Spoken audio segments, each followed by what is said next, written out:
I'm going to try to give an idea of who John Newbrough is. Can you see this? Yes. Well, this is a bust that was recently made of Dr. John Newbrough by Dan himself, who is also our videographer today, Dan Winner. I commissioned it. This was about 6 years ago when I finally got down to completing the book we're talking about, The Hidden Prophet, which is the life story of Dr. Newbrough. And I was inspired to get an image of Dr. Newbrough made. John Baloo Newbrough was the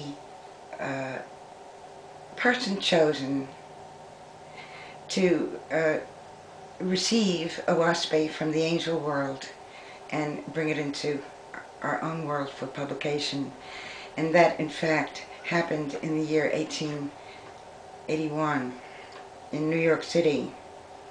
Before I ever wrote his biography, I wrote a novel of his life. I thought there wasn't enough to go on to write an actual biography. I was wrong, but I did write a novel, and I called it amanuensis, and that's a word that nobody knows, but if you look it up, it means basically a scribe, and that's the role that Newbrough fulfilled because it was decided in the angel world to bring this new Bible onto the Red Star, which is the Owaspé name for planet Earth. And so they had to go about choosing an amanuensis, and at that point Newbrough was chosen. He was living in New York City. He was married. He had two children, a son and a daughter. He was a very, very handsome and very big man, very fit. He was 6'4", the same height as Abraham Lincoln. They were close to being contemporaries. Newbrough was born in 1828. The summaries of Newbrough's life indicate that he was a medical doctor and a dentist, that he was born in Ohio, that he, at the age of 20, went off to the gold rush in California. And then just as soon as that was playing out, got on the boat in 1851, went to the gold rush in Australia, and did well in both cases. He amassed a small fortune which helped him through life. But Newbrough was a extremely clairvoyant individual. This part of his life is very little known. He was both a mental and a physical medium. He could do the telepathic type of mediumship, and he could also do, for example, the heavy lifting, literally, of mediumship, which is it's called hyperpraxia, and it's the ability of people under spirit control to move very heavy objects. That's something he did while he was in Australia. In any case, it was sometime around 1877 that Newbrough was instructed by the angels to get a Remington and start practicing, start learning how to use the machine. And his progress was slow, but at least he was familiar with it. And when the angels returned in 1880, they said, get a big stack of blank paper. In the hour before dawn, Newbrough was awakened by a phalanx of angels and was directed to the typewriter, and for an hour performed automatic typewriting. The phenomenal part is that he typed at a speed quite different from his own earthside ability. In normal situation, Newbrough couldn't type more than about 10 or 15 words per minute and with several errors. The Oaspe transcription was under control and came out at the rate of approximately 90 words per minute. So the typing was done in less than 1 hour each morning before dawn, and at the end of 1 year it was assembled into the book called Oaspe, and the angels furthermore instructed him to publish it. About 4 years after Oaspe came out, Newbrough continued to channel, and it was after he got out to New Mexico, and I may be able to get a chance to talk about the New Mexico adventure. He did some portraits under spirit control. He did it completely in the dark. Here's one. I'm going to start with the portrait of Thothma from Egypt.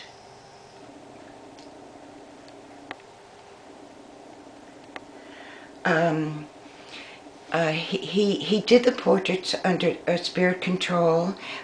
He completely in the dark, using both hands, and get this, lying on his back.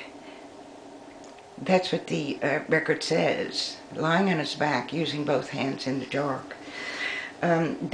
All of the prophets of all time were painted by Newbrough in this fashion. I only had one other handy to show, and this is Zarathustra, who was the first prophet of man 9,000 years ago in Persia. He was of the giant race. He was 9 feet tall, a gentle giant. That's Zarathustra. So that was part of Newbrough's gift, or what he channeled. After Oaspe came out in the fall of 1882, they started, the people that the book attracted, who were called Faithists, started getting organized and needed a camp, needed a place to bring on the new era. And one of their first locations for that was Pearl River, New York, which is just up the Hudson a bit. You know, I lived there myself in 1975, 1976, before I ever got Oaspe. I got Oaspe in 1981. Okay, there's a big story here with the Great Age of Spiritualism and how Newbrough figured in it, but that's all told in the book. The Pearl River Camp eventually became the property in New Mexico, in the Las Cruces area. That's where Newbrough and his gang of Faithists moved out of Uz, what we call Uz, meaning the worldly world, to set up their own colony. That was in 1884 that it happened. And the purpose, the mission of the Faithist Society was to bring in orphan children, was to set up an orphanage. The Shalom community in New Mexico was the attempt to bring into the real world these wonderful teachings. And he had a small, faithful following. People came and went, as they do in every movement. But the main characters were Frances, who was his second wife, and Andrew Howland, who found out about Oaspe just after it came out and became John's lifelong partner. This is Andrew Howland, and this is his main sidekick. See, Howland was from this very wealthy New England family, but they were Quakers, so there was a Quaker background there, and so they were very progressive in mind and spirit.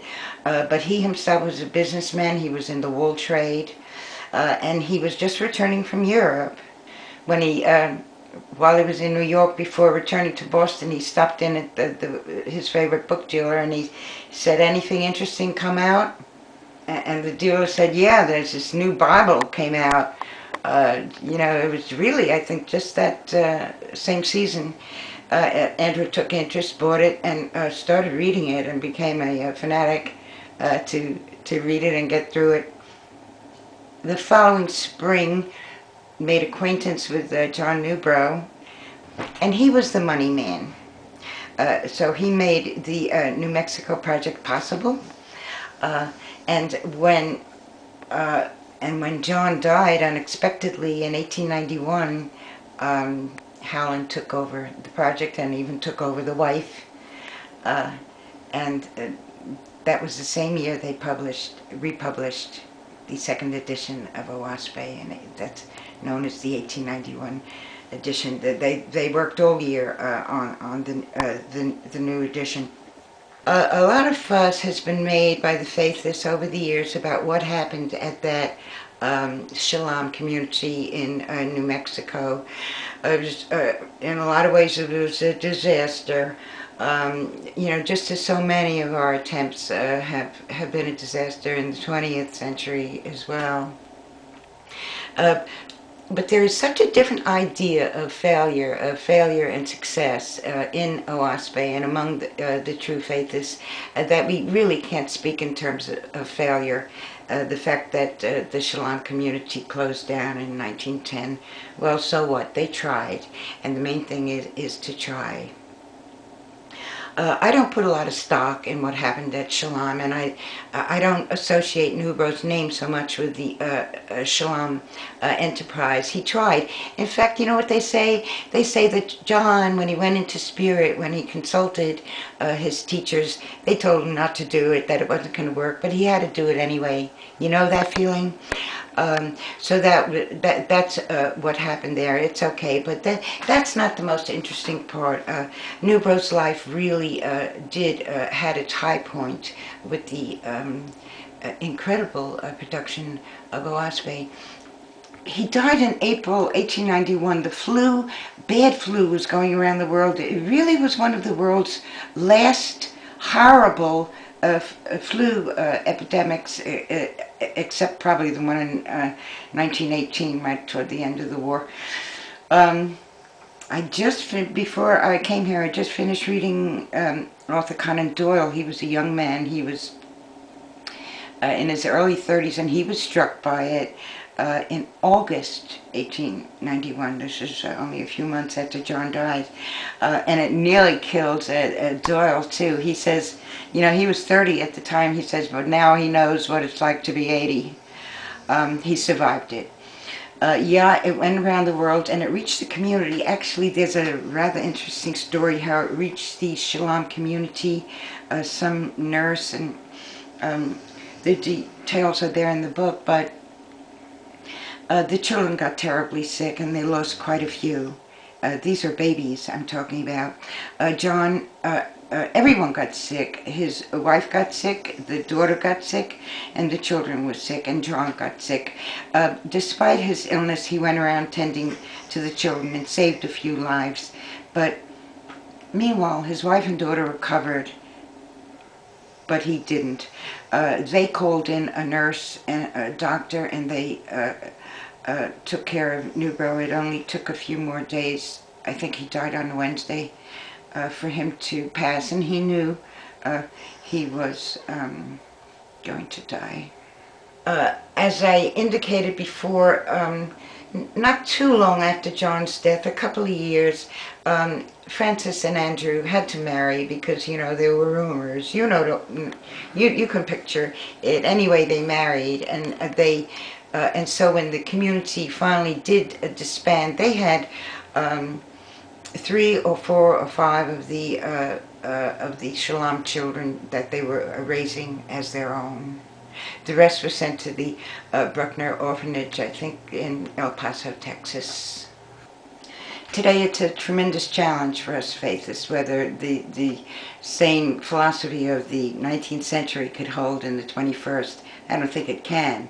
We have to make certain adjustments. But basically, the point of interest here and forever is that Newbrough was the person who brought Owaspe into the world. So the question then is, what is Owaspe? Before I came to you today, I just took a quick look at this book I wrote, and I found something quoted from the Government and Laws of the Fraternities of Faithists. These are books that the Faithists themselves wrote up as guide for living. I don't know why this one caught my eye, but I will read it to you. And though we may fail in some measure, let us remember the generations we are raising up still have more advantages in practice, and their successors shall also advance still higher.